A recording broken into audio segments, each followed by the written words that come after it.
Multicanal Radio os trae El Cuartelero, con el general Agustín Rossetti y David Díaz Cabo, vuestra hora de historia militar y geoestrategia.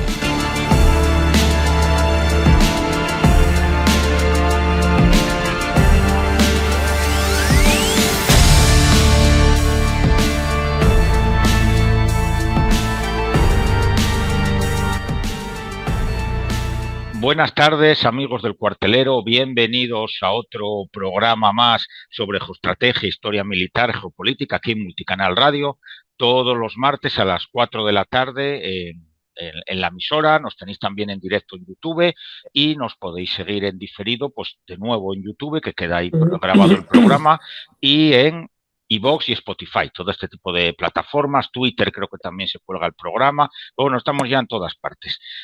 Recordaros también que le deis al me gusta, os deis de alta en YouTube, que siempre nos va a ayudar, el me gusta, el suscribirse y estas cosas. Y tenemos también esto del Patreon para la emisora de radio, para el que le guste acceder a contenidos adicionales, pues bueno, los tenemos ahí. Ahí os dejamos los enlaces.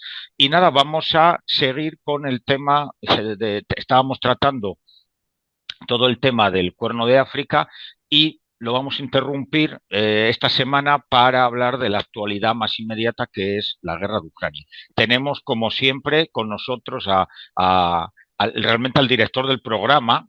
Yo soy el ayudante, el general Agustín Rossetti. Bueno. Buenas tardes, mi general. Buenas tardes, David. El que más manda, por lo menos, mi general. Aquí somos como los cónsules romanos, ¿no? Que vamos de... Es verdad. Vamos de dos en dos.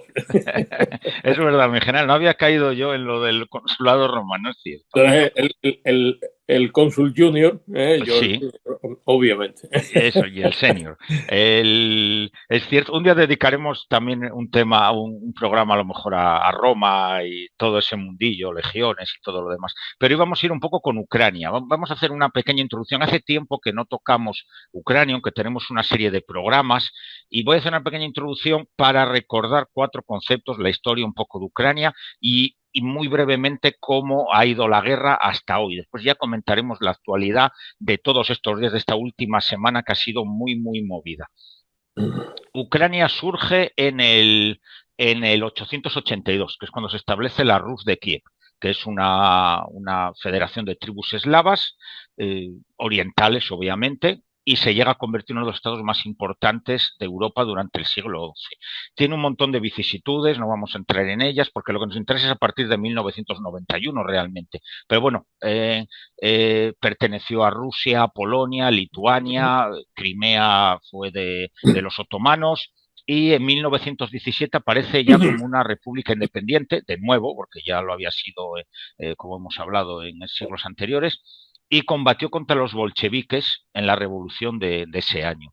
Esta república desaparece en 1920 porque ganan los bolcheviques y pierden los rusos blancos, y se convierte en una de las repúblicas fundadoras de la Unión Soviética, la Unión de Repúblicas Socialistas Soviéticas, que se disuelve a partir de 1991, y Ucrania recupera su independencia el 24 de agosto de ese mismo año. La independencia de Ucrania viene con un referéndum que se hace en la Unión Soviética, aceptado por Rusia, Bielorrusia y todas las demás repúblicas. Bielorrusia también se independizan alguna más. Esto se olvida muchas veces en ese año, cuando se hace el referéndum, el porcentaje en todas las provincias, los oblasts de Ucrania, es de aceptar la independencia es superior al 83%, excepto en Crimea. En Crimea el referéndum solo gana por el 54%, es muy ajustado, pero por ejemplo las repúblicas de Donetsk y Lugansk tienen el 83% de porcentaje de voto a favor de la independencia y formar Ucrania. El resto de repúblicas pues es del 83 para arriba, 83, 94, 95%, y bueno, Ucrania pues pasa a ser un país independiente.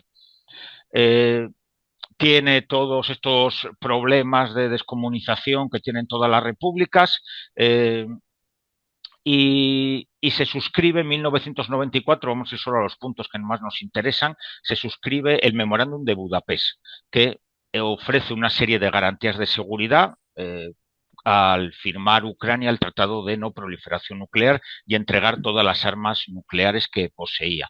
El memorándum es suscrito por Ucrania y las tres potencias nucleares de la época: Federación Rusa, los Estados Unidos y el Reino Unido. Esto es uno de los tratados que se nombra muy a menudo cuando hablamos de esta guerra. Ucrania cedió a Rusia 5.000 bombas nucleares y 220 lanzadores, incluyendo 176 misiles balísticos y 43 bombarderos, aviones de bombardeo de largo alcance. Todo eso se fue para Rusia.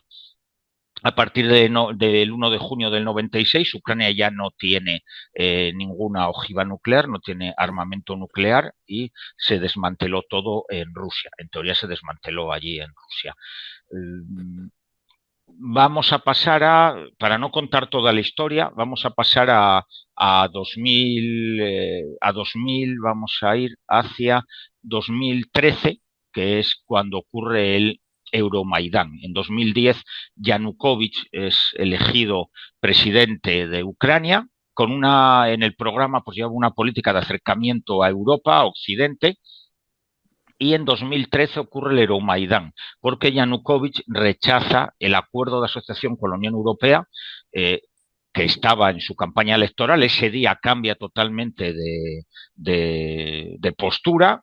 Ese acuerdo estaba refrendado por el Congreso de los Diputados de la Rada, que es el Congreso de los Diputados de Ucrania, y él opta por establecer vínculos más estrechos con Rusia, saltándose pues un poco los procedimientos legales que tenían en Ucrania.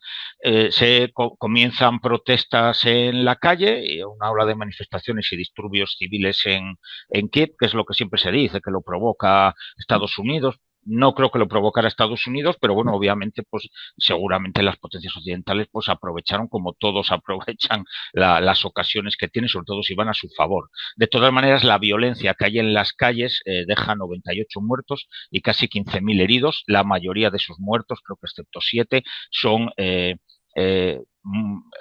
fallecidos por la violencia policial de las tropas de Yanukovych, del presidente prorruso. No son muertos que provoquen. Hay gente que confunde el Euromaidán y piensa que los francotiradores serán de los manifestantes. Los francotiradores eran de la policía estatal, no eran de los manifestantes. Yanukovych huye del país y es destituido por la Rada.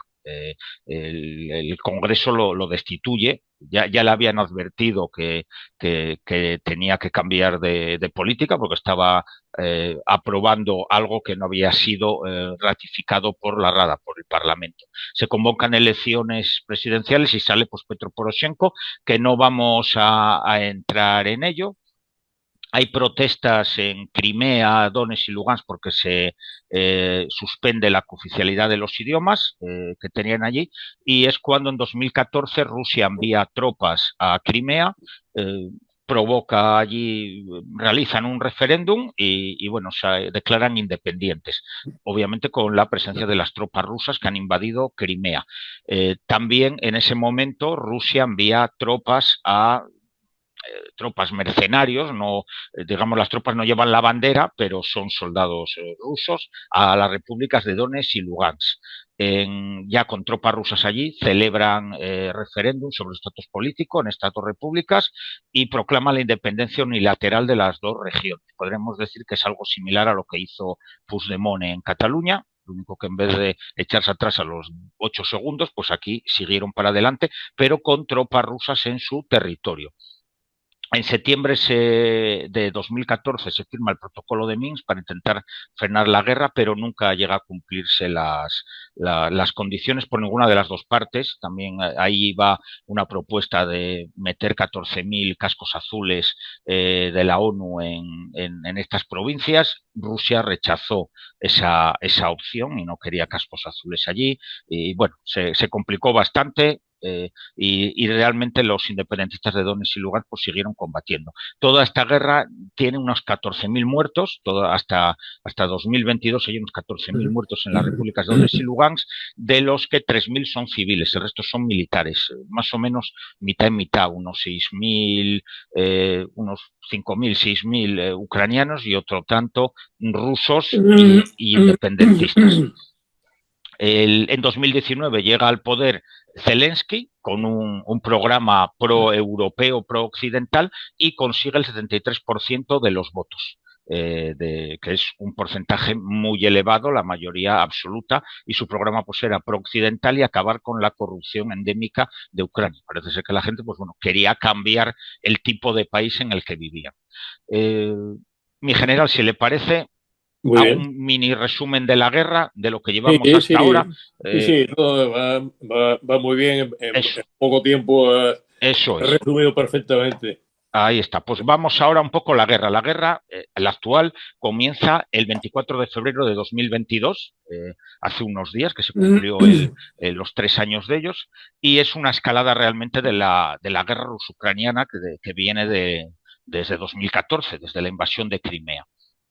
Hasta ahora es el mayor conflicto convencional que ha habido en Europa desde la Segunda Guerra Mundial y sí, yo diría casi mundial. No sé, la guerra de Corea puede haber sido más importante en medios y obviamente en fallecidos, pero vamos, como empleo de armamento, desde luego es esta.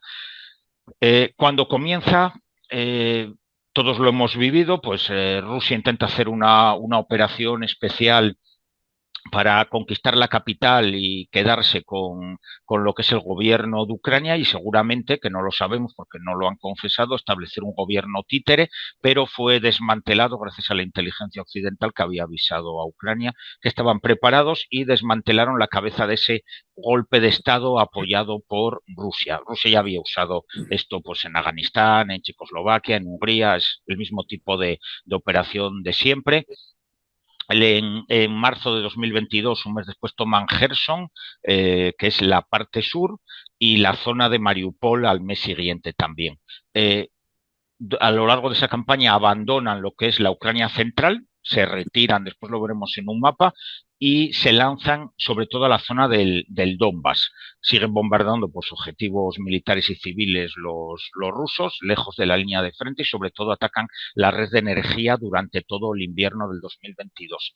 A finales del 22, Ucrania retoma territorios mediante contraofensivas en el sur y en el este, y poco después es cuando Rusia anuncia la anexión de las 4 provincias parcialmente ocupadas y las declara pues como territorios rusos. En noviembre Ucrania retoma partes del Oblast de Gerson. En febrero de 2023 Rusia comienza a movilizar 200.000 soldados más para la nueva ofensiva en el Donbass. Ese mismo año, en junio, en el verano, es cuando Ucrania lanza la contraofensiva en el sureste. No logró ninguno de sus objetivos, que era llegar a Melitopol, que está en la costa del Mar de Azov. Y los combates pues, fueron en Donetsk y Zaporilla, sobre todo. Tras 5 semanas de ataques, pues las fuerzas ucranianas solo habían conseguido avanzar, creo que 18 kilómetros en el lugar más alejado de sus líneas. Y bueno, ahí fue un pequeño fracaso o un fracaso la ofensiva ucraniana, que parece ser que había sido advertida a Rusia, o no sabemos si de forma tácita o sin querer a los rusos. Igual que en el puente de Gerson, Occidente o Estados Unidos sobre todo no dejó que establecieran una persecución hacia las tropas que se retiraban rusas de Gerson. Se les dejó escapar. Parece ser que no, como dicen los generales ucranianos desde hace un tiempo, pues ellos querían aniquilar a los que se retiraban y se lo prohibieron los asesores norteamericanos. Tenemos la rebelión de Wagner, que también es otro punto importante, a partir del 23 de junio de 2023, precisamente, y tenemos pues este golpe de Estado que da Prigozhin internamente. Sabemos todos cómo acaba, a través de Bielorrusia, pues bueno, se pacta con Putin, Bielorrusia pues se exilia a Prigozhin allí y al final pues es eliminado, es derribado su avión y eliminado por Putin. Parece ser de nuevo que Ucrania no pudo aprovechar esta ocasión porque Estados Unidos le prohibió lanzarse para aprovechar la debilidad rusa en ese momento y que tomara partes de lo que es el territorio ruso. Llegamos a 2024 y es la batalla de Avdiivka, que es cuando se retiran las tropas ucranianas el 17 de febrero para evitar ser sitiados en esta ciudad. Es la primera victoria rusa de importancia tras Bakhmut, que había sido en mayo de 2023, casi un año antes. Y ese año Ucrania deja de recibir ayuda militar extranjera, exterior, casi durante 7 meses. Y bueno, sufre una serie de reveses Ucrania en esos momentos y se estanca la situación. En abril volvemos a tener, Biden aprueba un nuevo paquete de ayuda, 61.000 millones de dólares, que es gran parte de lo que ha dado Estados Unidos, y autoriza a Kiev a atacar el territorio ruso con misiles ATACMS, misiles de largo alcance, y los frentes pues están más o menos estabilizados. Y Kiev invade en el verano del 2024 el territorio ruso del Oblast de Kursk, y es en lo que estaríamos ahora mismo. Y con esto, pues, hemos llegado a la actualidad, mi general, y hemos tenido, pues, las novedades que hemos visto estas 2 últimas semanas, sobre todo en el tema político. ¿Dónde quiere que empecemos, mi general? Empezamos ya por... vamos a empezar por algo que tiene que ver y esto que no en el resumen que hago con tantas cosas, no centrado más en las operaciones, ¿no? Que en el trasfondo político que ha habido ahí, ¿no? Y eso es lo que es interesante ver, porque es la clave de lo que está pasando, ¿no? En mayo de 2022, es decir, pues casi inmediatamente, ¿no? Pues durante 6 semanas, o sea, 6 semanas después, realmente es cuando empiezan las conversaciones de Estambul.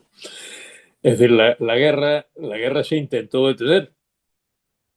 Se intentó detener mediante negociación y se llegó a un resultado. Eso es el documento este que se redactó en Estambul y hubiera sido en aquel momento probablemente una solución al problema. Era congelar el frente donde estaba. Es decir, ya se habían retirado los rusos de toda la inmediación de Kiev. Aquí lo tenemos, mi general, en este mapa se ve lo que está en amarillo, es las zonas que llegaron a estar ocupadas por Rusia, eso es, y todo eso ya no está ocupado por Rusia, y Rusia le queda esta parte de aquí, Donetsk, Lugansk está casi completamente ocupado, Donetsk no, y bueno, Crimea. Esta es más o menos la guerra hasta ahora. Claro. No era una guerra realmente querida por ninguna de las partes. O sea, cuando digo ninguna de las partes, no digo ninguna de las 2 partes, sino que también Occidente estaba ahí, ¿no? Estaba indirectamente, porque esa guerra la podemos enfocar pues, como una guerra proxy, una guerra delegada, porque el conflicto que la envuelve es un conflicto generalizado. Es un conflicto entre Rusia y Occidente, o sea, la Alianza Atlántica encabezada por Estados Unidos, que además que es de larga data, porque viene pues de muy atrás, viene pues de la disolución de la Unión Soviética, cuando se fue expandiendo la OTAN hacia el este, lo cual pues tiene explicación, porque claro, había una serie de países ahí que formaban la primera barrera de contención de Rusia, de la Rusia soviética. Rusia siempre ha tenido sensación de cerco, pues todo en Europa Central, y claro, estos países ya habían sufrido por la doctrina de la soberanía limitada de Brezhnev, y no querían que se volviese a producir. O sea, que es explicable que pretendieran pasar de ser socios a quedar bajo la cobertura del artículo 5, ¿no? Pero claro, ya a partir de ahí la expansión de la OTAN continuó y llegó ya pues a esto a pretendérsela incluso la incorporación de Ucrania y Georgia, y ese fue el límite que Putin pues estaba dispuesto a tolerar, ¿no? Y ahí pues hubo sus más y sus menos, ¿no? Ya en aquel momento en el Consejo Atlántico, y finalmente pues se desechó, se pospuso la cuestión y llegó hasta hoy. Pero ya Rusia cambió de una Rusia, pues digamos, más próxima, más complaciente, todo esto entre comillas, porque, Sí. Claro, también había ejercido pues sus presiones y tal, ¿no? Pues ya se pasó pues a una Rusia pues mucho más asertiva, ¿no? Sí. Bueno, pero mientras tanto, Rusia había actuado en 5 repúblicas exsoviéticas también. No se claro, atrevió con Ucrania de momento, pero en otras repúblicas más pequeñas sí que había actuado Rusia. sí, bueno, o sea que ahí Sí, sí. se veía su intención, o sea, ese expansionismo ruso es fruto de su sensación de cerco, de aislamiento continental. Entonces, claro, trata de romperlo, y esto ha sido así, pues prácticamente desde que Rusia pues se incorpora vamos a decir, al concierto europeo, ¿no? De alguna manera con Pedro el Grande. O sea, una cosa Sí. que del 18, y desde el 18, lo primero en el Báltico, luego en el Mar Negro, pues va llevando sus fronteras adelante, pues esto enfrentándose con sus vecinos más próximos, con Suecia en el norte y con Turquía en el sur. Sí, O sí, sea, que no esto, solo es de la época comunista que le viene ese expansionismo, sino ya la época de los zares. Como usted bien dice, que mucha sí, gente que nos sí, sigue no ve de dónde viene todo esto, y viene de los zares, viene desde aquella Pedro el época ya. Grande y Catalina, en Crimea, ¿no? Y en el Mar Negro. Bueno, pues esta situación, ¿no? Digamos, es la situación larvada y es el conflicto que envuelve la guerra de Ucrania.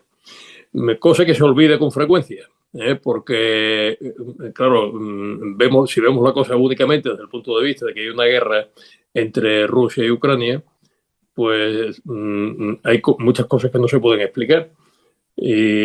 Pero si nos fijamos, ¿no? en esta tensión larvada producida por ese conflicto sin resolver, pues podemos comprender el comportamiento de Rusia y la tendencia por parte de esto de Occidente, o vamos, más concretamente de Estados Unidos, apoyado por el Reino Unido, de avanzar hacia el este hasta el límite prácticamente de lo que es la Rusia histórica, o sea, de la Gran Rusia, ¿no? Está la Gran Rusia, la pequeña Rusia y la Rusia blanca, ¿no? Son los tres polos, ¿no? de esto del mundo ruso, ¿no? Que sin embargo pues son tres naciones, que es una cosa que también conviene recordar, que incluso la constitución de la Unión Soviética reconocía el derecho de autodeterminación de Ucrania y de Bielorrusia dentro de la federación, no de la Federación Rusa, sino de la Unión Soviética, Unión de Repúblicas Socialistas Soviéticas. O sea que la misma Rusia estaba reconociendo, ¿no? la identidad singular, separada de Rusia, de Ucrania. Y este es el fondo del conflicto, ¿no? Porque Ucrania, que es un país dividido internamente, incluso culturalmente, ¿no? Realmente es una nación más antigua que Rusia. Sí. Que eso también hay que recordarlo, que el Principado ruso de Kiev pues fue anterior al Rus de Moscú. O sea, Sí. verdaderamente, o sea, el Rus de Moscú, que fue el que dio el que dio lugar a la Rusia actual, pues se va formando, ya con Iván el Terrible, frente a los mongoles. O sea, mira hacia el este, mira hacia Asia Central, ¿no? Mientras que Ucrania mira más hacia Occidente y hacia lo que había sido el Imperio Bizantino. Sí, más bien hacia Bizancio, el Mar Negro, toda la zona que hoy día es Rumanía, Hungría, Yugoslavia, Turquía, toda esa parte de ahí. O sea, que toda esa zona que es Europa Central.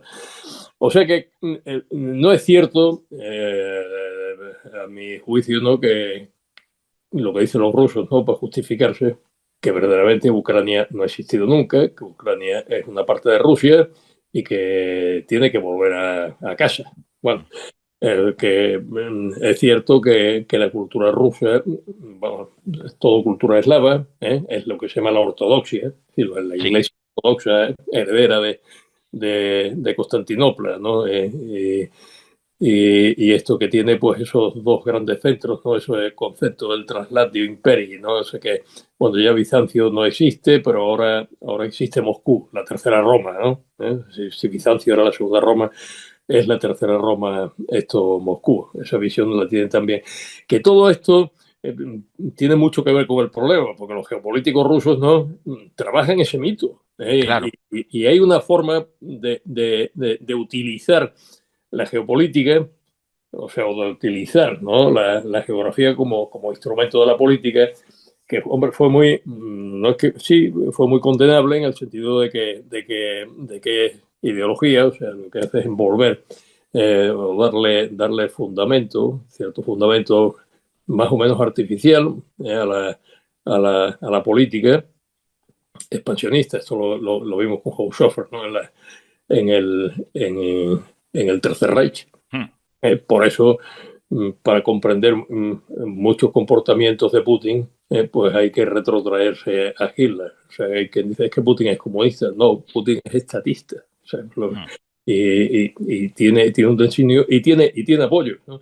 Y tiene un mito. Y ese mito de la gran Rusia que tiene que aflorar en el mundo, ¿no?, como una gran potencia, ¿no? Y dominar en Eurasia, ¿no? Pues eso existe, ¿no? Y le da combustible a su comportamiento expansivo, que nosotros padecemos. Bueno, esto es el conflicto que está envolviendo la guerra de Rusia.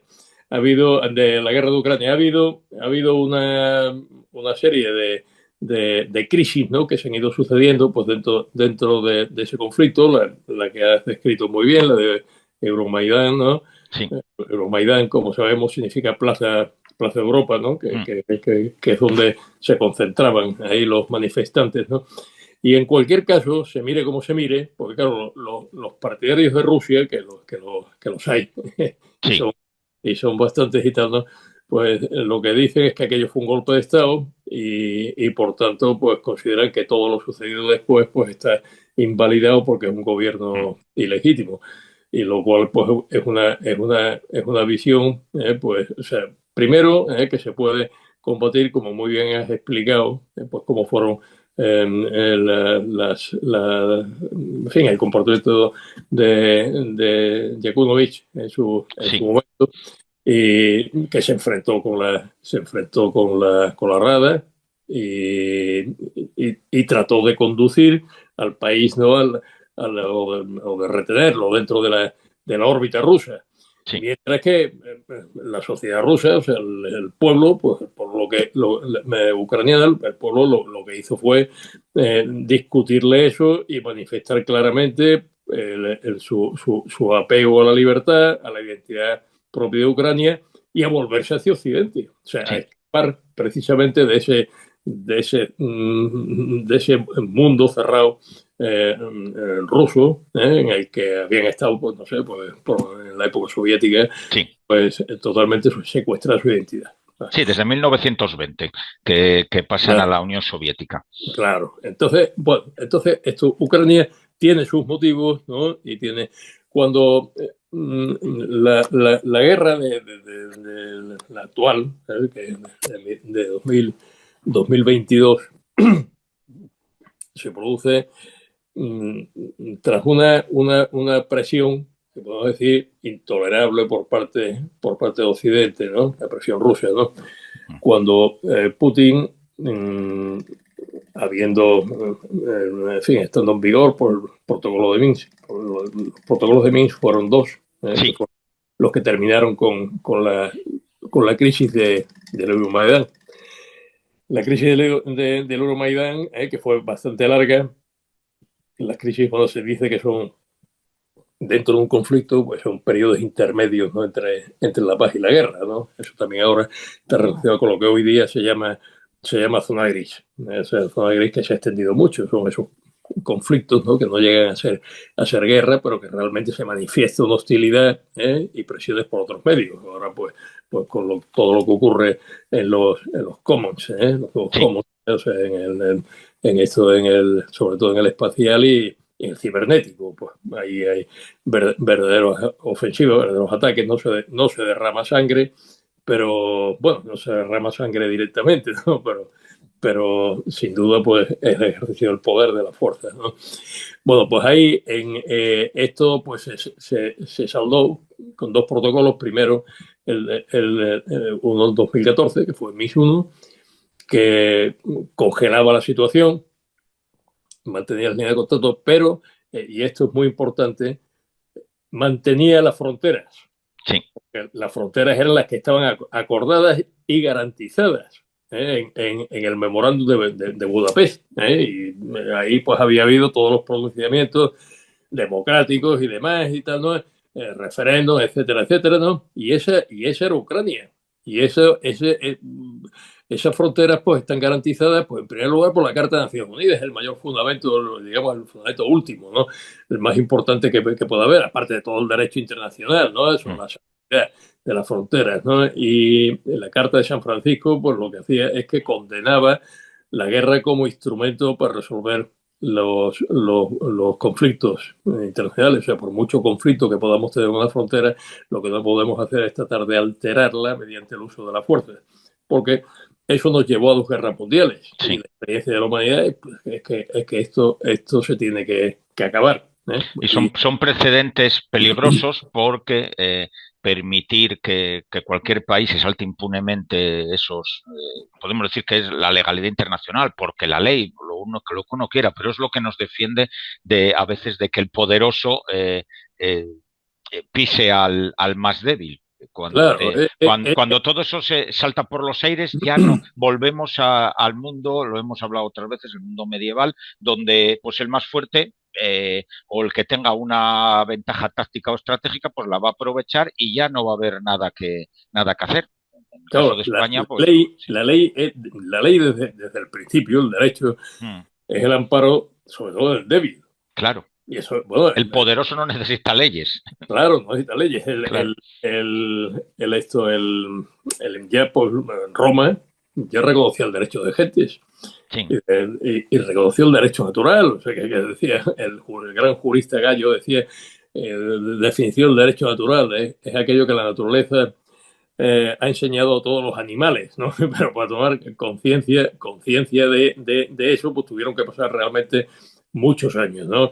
Sí. Bueno, pues el derecho de gente pues, ha dado lugar pues, al derecho internacional, y todo eso es lo que se está atropellando en este momento. Lleva tiempo, pero todavía en el Tratado de Minsk, aunque se congelaba la situación y se ataba de alguna forma esto al gobierno de Ucrania, ¿no? Porque se comprometía, pues entre otras cosas, a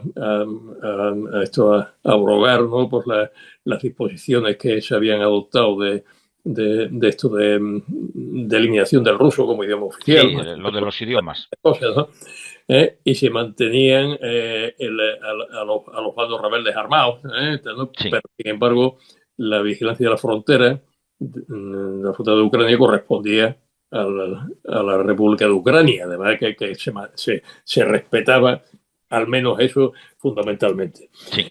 Bueno, pues lo que hizo Putin en ese mes de diciembre de 2021 fue poner sobre la mesa de Estados Unidos y de la Alianza Atlántica, pues en dos borradores de protocolo con la pretensión de que se firmase. Esencialmente lo que decían esos borradores de tratado era que la OTAN se comprometería por ellos a retirarse a las posiciones que tenía en 1997. Es decir, que todo lo actuado después de la incorporación de Polonia, de Checoslovaquia, de Hungría, Sí. pues todo eso pues se tenía que eliminar. Tendrían que salir de la OTAN prácticamente porque no se podía hacer ningún despliegue de la alianza pues en estos países, ¿no? Esto por una parte. Y por otra parte, se establecía el compromiso por parte de las naciones de la Alianza Atlántica, de Estados Unidos en particular, a que Ucrania no se incorporaría nunca a la alianza. Claro, esto fue una apuesta por parte de Putin tan drástica, digamos, ¿no? que yo no creo que él pensara que la OTAN podría aceptarla, o que Estados Unidos, ¿no? que es la potencia hegemónica, la pudiera aceptar. Es decir, que lo hizo a conciencia de que eso no iba a prosperar. Pero en el mes de febrero, visto que no había ningún movimiento, pues entonces Putin da el paso de emprender lo que llamó una operación militar especial. ¿Por qué le llama así? Pues para no utilizar la palabra guerra ni la palabra invasión, porque si lo hace, pues lo que estaría reconociendo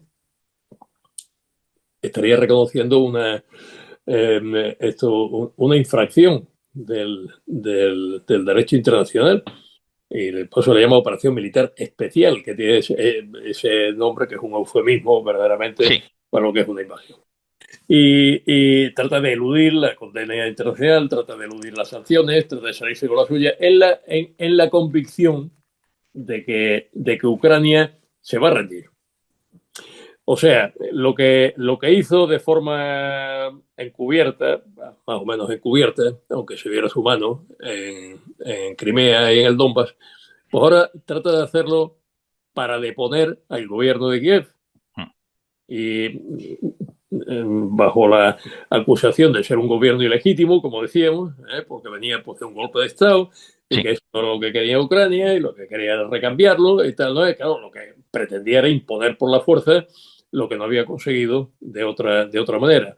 O visto, como lo hemos visto por esa comparación que hemos hecho entre Putin y Hitler, o sea, salvando pues, muchas distancias que al menos todavía ha habido entre los dos. Toda la cuestión de la cuestión judía, la solución final y demás, ¿no? Que fueron los frutos más que podridos de toda... pero en general, pero estratégicamente sí se parece a la situación de 1938. Sí se parece porque Putin alegó para intervenir en Checoslovaquia los derechos de la minoría supuestamente oprimidas, ¿no? alemanas en Checoslovaquia, los sudetes. En 1938 pues, lanzó pues, una ofensiva limitada, una guerra limitada. Hitler, mi general, que dijo usted Putin es Hitler, para los que nos oyen, que yo le entiendo, pero a lo mejor el que nos oye dice, ¿de qué están hablando esta gente? Pero a veces sí, a veces nos traiciona incluso nos traiciona el subconsciente, mi general. Pero Hitler, ¿no? Pues lo hizo en la crisis de los Sudetes, pues fue exactamente eso, una intervención benéfica, o sea, bien intencionada, pues para salvaguardar los derechos de unos que estaban siendo conculcados, pero realmente era un asunto interno de Checoslovaquia y en el que no tenía ni el menor derecho a intervenir. Claro, los intereses de Alemania ahí pues eran, en primer lugar, pues hacerse con la industria checa, porque la necesitaban para poder superar pues en poco tiempo los déficits, ¿no? que Sí. tenía su ejército como consecuencia de las sanciones que le habían sido impuestas, ¿no? Y eso Entonces, es un paralelismo con Donetsk y Lugansk y Crimea. Bueno, eh, Crimea eh, tiene intereses eh, estratégicos y Donetsk y Lugansk, pues los mismos intereses que los Sudetes que podía claro, tener claro. Hitler. Mi Bueno, general, si por le otra parte, parece, sí. Por otra parte era la mancha de aceite sí, sí, de Hitler de irse extendiendo, bueno, Renania, Austria, Checoslovaquia y sí. tal, Polonia, pues, Y ahí llegamos a cómo Europa o el mundo dejó hacer a Hitler y estamos viéndolo otra vez, que no sabemos a dónde llegaremos, no nos somos claro, adivinos, pero estamos viendo las mismas actitudes si y si analizamos, ¿no? quiere, Y esto sí, ha para pasado. entrar a lo de ahora, a la actualidad, que nos quedan 15 minutos, mi general. Sí, bueno, ahora llegamos a la actualidad. Ahora llegamos a la actualidad porque esto nos permite todos estos antecedentes, pues Sí, poder examinarlos, ¿no? Bueno, decíamos la actuación de esto de la actuación de Putin es utilizar la guerra, pues, actuar un poco en la línea del mismo Clausewitz, también con todas las distancias de la época y tal, ¿no? Pero es poner a su adversario, en este caso él veía que su enemigo era Occidente, ¿no? En la Alianza Atlántica, ante un precio menor. Dice, bueno, aceptas la situación y no habrá guerra. Esto no escalará, lo dejamos ahí. Es un conflicto, se produce una crisis, esto es una crisis, nos sentamos, nos reunimos, y bueno, pues se acepta que lo que yo estoy poniendo aquí encima de la mesa y si queréis no firmamos el tratado, pero bueno, la sección de hecho y ahí lo dejamos y se terminó. Es un precio menor, porque el precio mayor pues sería que el conflicto escalase si la OTAN intervenía precisamente pues para defender, bueno, digamos, en uso legítimo de la fuerza en defensa de un tercero, pues una vez denunciado la cuestión a las Naciones Unidas y tal, sí. ¿no? Pero ya se encargó Ucrania de que no se llegase a ese punto, que no sabemos lo que hubiera pasado, Mm. pero lo cierto es que se tuvieron que retirar y aquella intervención resultó en un fracaso. Entonces, como la guerra realmente no la quería nadie, no la quería ni el mismo Putin, Mm. pues en marzo pues, se abrieron conversaciones, primero en Bielorrusia Sí. y luego que fueron la única vez que se han entendido para algo. Sí, Bueno, que hay que recordar, mi general, que en pues, esas conversaciones intentaron envenenar con polonio a uno o dos sí, sí, de no, los del otro lado, de los sí, no, ucranianos. Que, no, yo creo que lo consiguieron. sí, Yo creo que llegaron a matarlo. creo que sí, puede ser, es que no lo recuerdo ya, pero hubo dos personas Sí, no me envenenadas acuerdo cómo con... se llamaba, pero sí, uno de los Sí, yo negociadores tampoco, sí, pero sí, sí, sí, puede ser que falleciera, sí, sí, salió trasquilado y tal, ¿no? sí, sí, Y bueno, después las conversaciones se trasladaron a Estambul y parece que llegaron a un arreglo, pero ese arreglo ya quien no lo quiso fue Estados Unidos. Estados sí. Unidos ya no quiso ese arreglo, porque claro, yo creo que vieron a Rusia retroceder. Mm. Rusia hizo el ridículo totalmente pues, Sí. con sus fuerzas armadas, porque todo el mundo pues, vio en fin, Bueno, que eso lo hemos visto en directo todo el mundo. claro, y entonces, pues, bueno, pues mira, esto es la nuestra, esto aquí Putin va a dar un traspié definitivamente, y bueno, había incluso, decía, bueno, quizás sea el momento de que se disuelva Rusia también, Mm. había posturas de todo tipo, y tal, ¿no? Muy extremistas en este sentido, y tal, ¿no? Y entonces, bueno, se frustró ese momento que probablemente hubiera sido esto interesante porque en ese momento Rusia estaba en debilidad, entonces Sí. hubiera tenido que negociar en debilidad, pero no se hizo. O sea, las Mm. cosas hay que verlas, ¿no? Con objetividad. Y ya, pues la guerra pues, fue a más, ¿no? Y tuvo toda la evolución que tenemos, ¿no? Y ha llegado hasta este punto. El punto en el que estamos ha venido, pues ni más ni menos que por la elección De Trump. Trump como presidente de Estados Unidos y el cambio total y radical de la estrategia norteamericana.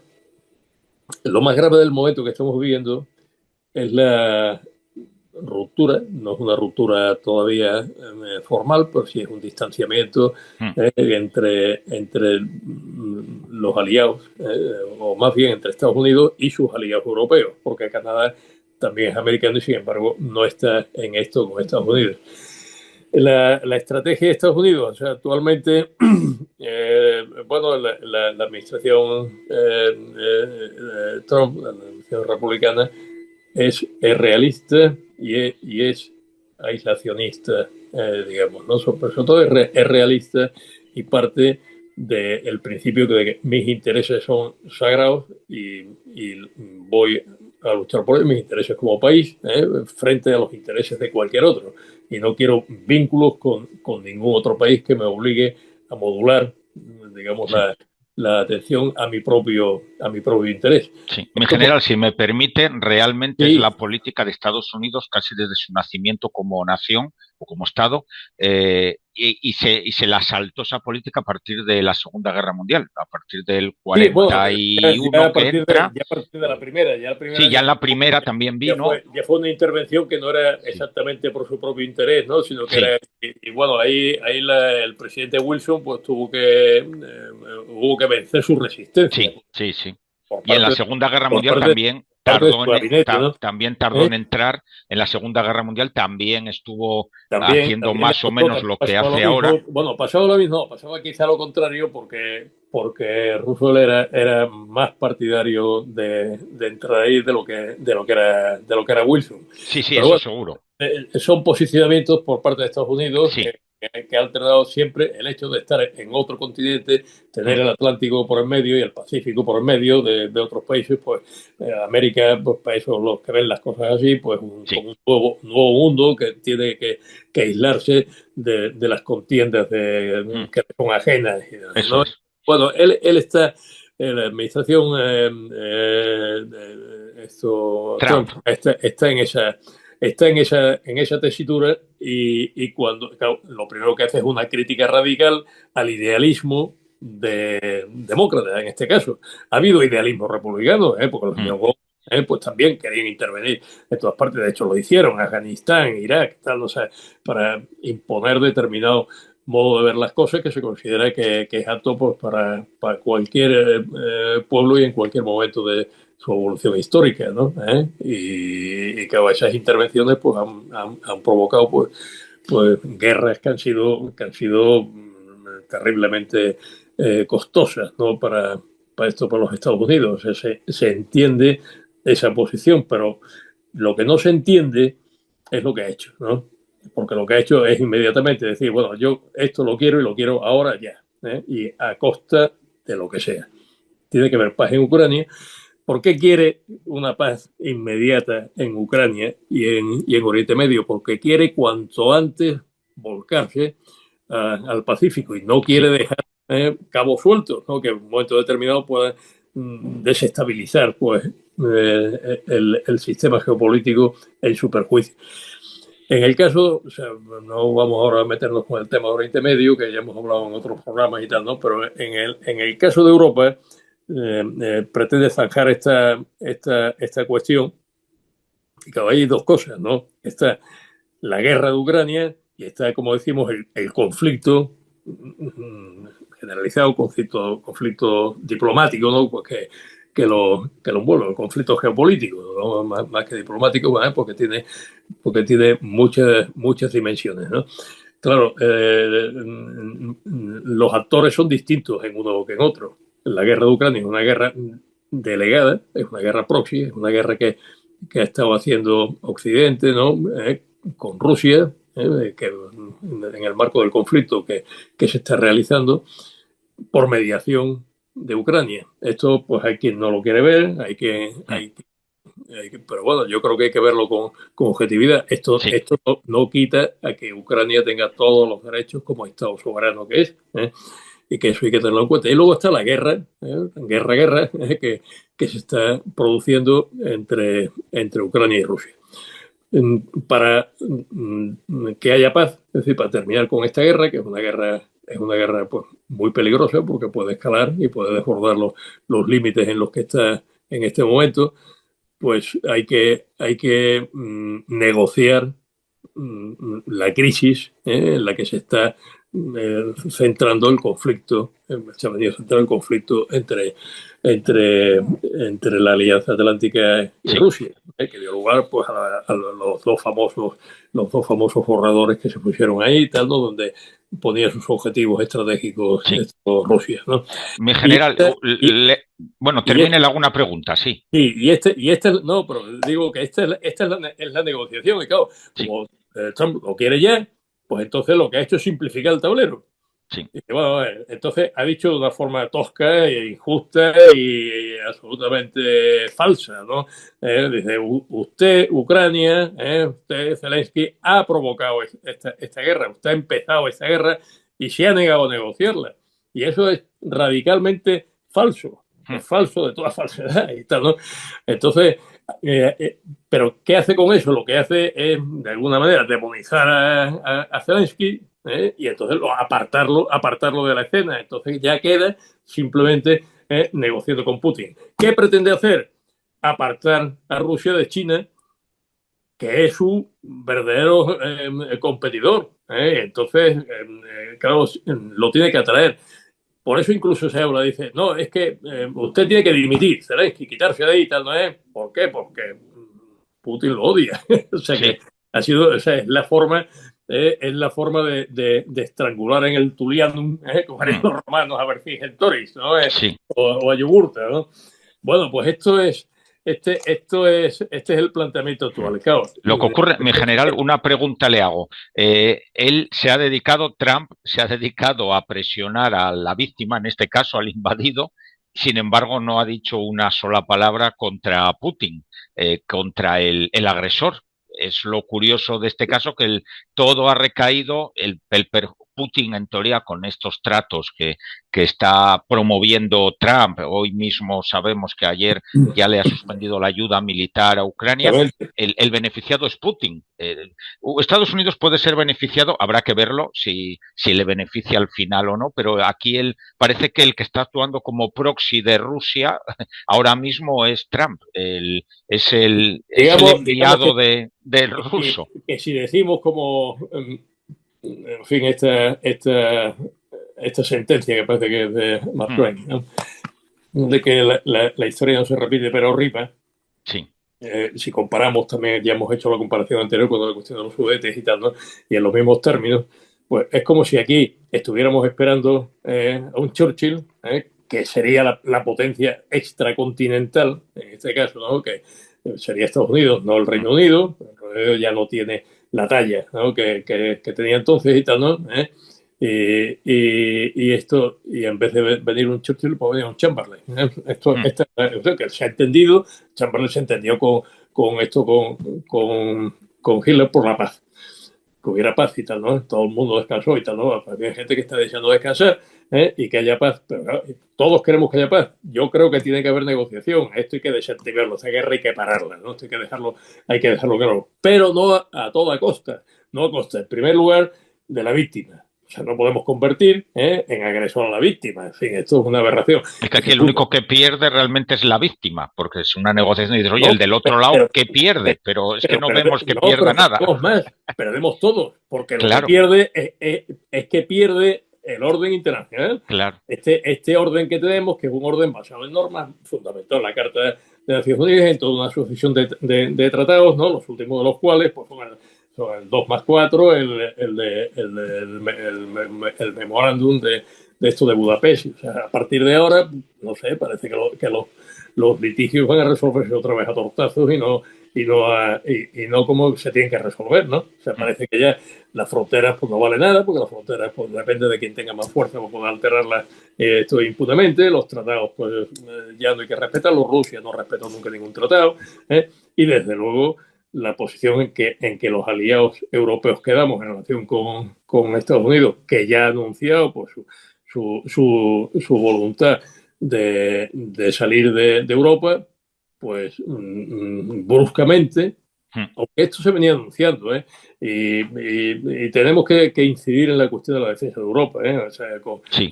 con más detenimiento, ¿no? Eso, mi general, podemos dedicarle un programa a la defensa de Europa, Sí, nuestros sistemas defensivos, a dónde tenemos que ir, dónde estamos o dónde se debería ir. Eso podemos hacerlo más adelante. Le voy a hacer una pregunta para terminar, nos quedan 5 minutos.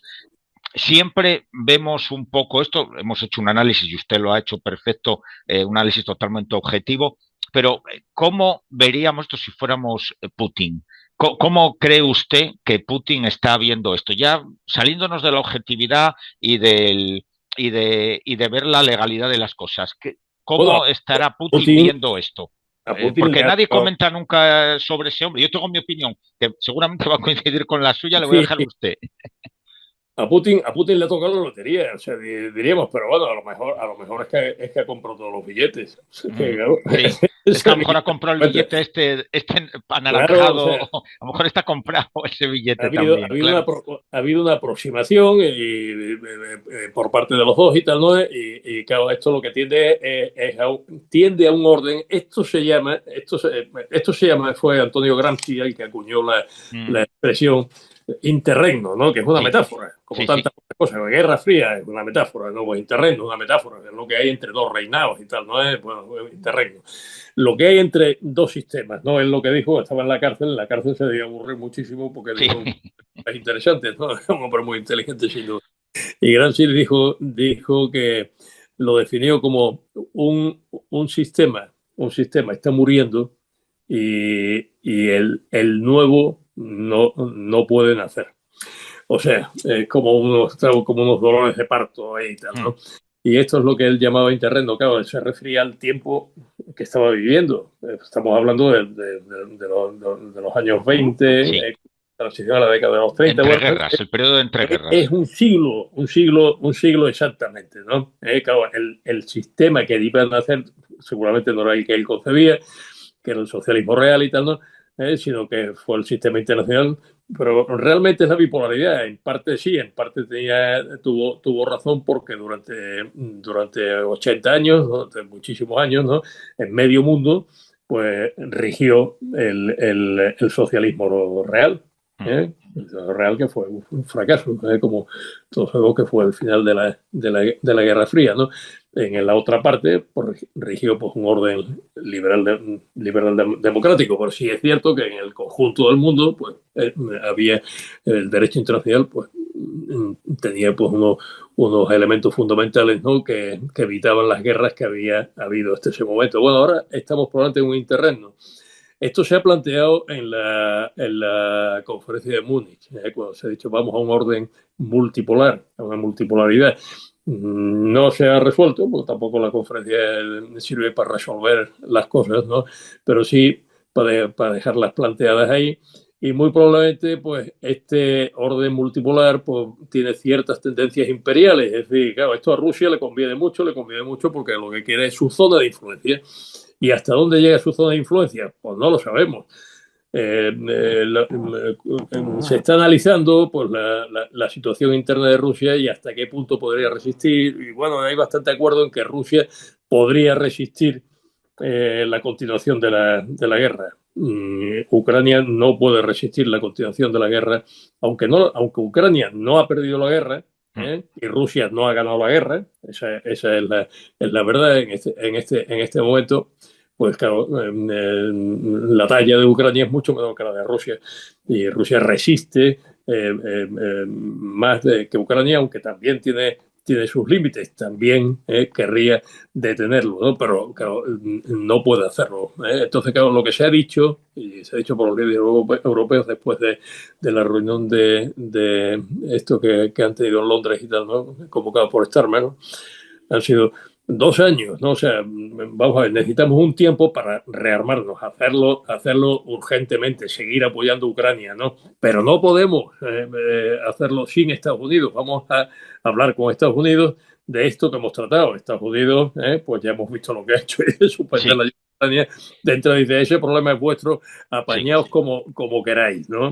Y en ese punto estamos. El jueves va a haber una reunión en Bruselas, ¿no? Ya una reunión de la Unión Europea, porque la reunión de Londres ha sido verdaderamente kafkiana, porque Sí. ha sido una reunión de las naciones europeas, es decir, digamos, ha sido una cumbre europea convocada por el país que se fue Sí, de la Unión Europea, que es el Reino Unido, que ya no está en la Unión Europea. Que no está en la Unión Europea, y a la que han venido gente que tampoco son de la Unión Europea. Sí, O sea, sí. lo cual da una idea de dónde está la Unión Europea. La Unión Sí. Europea está en lo copudo de la higuera desde hace un montón de años. Sí. Y no vamos a quitarle la responsabilidad a la Unión Europea que tiene en todo esto, ¿no? Sí. Todo este apego al soft power, ¿no? Sí, es que una cosa, mi general, no quita la otra, que buscar ciertas culpas que tenemos los europeos en conjunto por nuestra inacción durante años, pero eso lo dejaremos para otro programa porque se nos ha acabado el tiempo, mi general. Muchas gracias, como siempre, mi general. Pues nada, muchas gracias a todos por vuestra atención y muchas gracias, David Noé, por esta síntesis magnífica de la guerra de Ucrania. Sí. Y esperemos, mi general, que no estemos en 1938 de nuevo y esto vaya en otro sentido. Esperemos no estar en esa época, pero ya lo veremos. La historia rima. Sí, rima, sí. Yo siempre lo digo, es la ventaja o desventaja de que a uno le guste la historia o de estudiarla, que es que a veces haces de adivino y a veces la mayoría de las veces no se equivoca uno, es el problema por desgracia rima muy a menudo la historia, mi general, tiene toda la razón. Saludaros a todos los que nos seguís. Se nos ha acabado el tiempo. Muchas gracias por acompañarnos aquí en El Cuartelero. Recordaros, YouTube, iVoox, Spotify, estamos ahí en todas las plataformas. Darle a me gusta, suscribiros al canal y nos escuchamos, nos vemos la semana que viene. Un saludo y salud a todos, amigos.